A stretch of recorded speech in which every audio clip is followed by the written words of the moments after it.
multi. I was working for Pepsi in New York, and I was working for General Mills in Minnesota, and I was in marketing.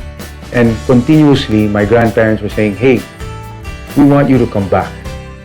And basically what I told them is, I don't want to be what I would prefer if the opportunity presents itself is I want to learn what it's like to be like you. After talking to my grandfather, he says, look, you please, we found a place for you. It's a startup business. Not in Manila. You'll have to live in Subic. If there's anything that's my baby, it's Shopwise. When we had lost a lot of credibility after opening the wrong format in Subic. And there were so many expectations that since we're Rustans, we're going to be offer something really, really great. Because although it was a nice department store, it was not aligned with the market. So in order to recover from that, then we built a supermarket. And then we built a bed and bath store. And that's when you put all of these pieces together. We built the first hypermarket in the country. We needed to do more because we were still on pay cut mode. We didn't want to be in that mode for so long. So we decided to then expand our business by going to Metro Manila, and that's why we built Shopwise.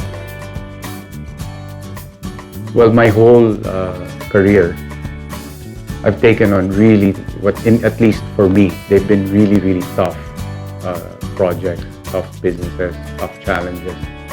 And I wouldn't have overcome all of these things if I myself wasn't heavily coached and heavily mentored by people who were generous enough to spend a great deal of time supporting me during periods of my career when I needed it the most.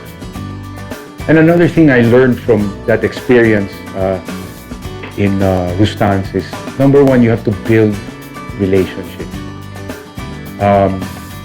And I think it was because of the strength of the relationships that we had. We had built relationships with our suppliers, our landlords, when we were building Shopwise.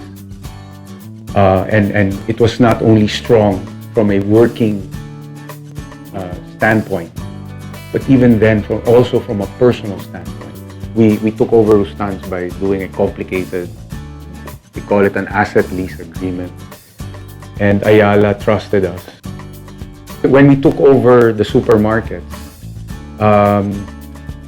we would realize that in order to regain the customers that the supermarket had lost, one thing or another needed to be addressed. And that very important issue could only be addressed by the landlord. So it could be something as simple as parking, which it sounds so basic, but you have lousy parking, no matter how beautiful your store is, it's just not going to work. So they would always help us develop creative solutions to difficult problems. And one of that was parking. We've evolved from just being landlord-tenant relationship with Ayala, and now we're actually becoming real partners in a joint venture structure. So one good example of that is this building that we're co-developing with them in Fort Bonifacio, because this department store will be catering to the middle class. So this works for Rustan's also because we have a luxury format, and that luxury format can't get out of areas like Makati. The opportunity to expand Rustan's is very, very limited.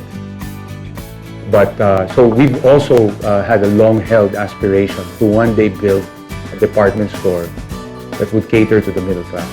Basically, the challenge for us right now is we're a 15-year-old company. We've gotten ourselves to 22 billion in sales. And in order to continue to be successful, whatever we achieved in 15 years, now we've got to achieve that in the next 3 years.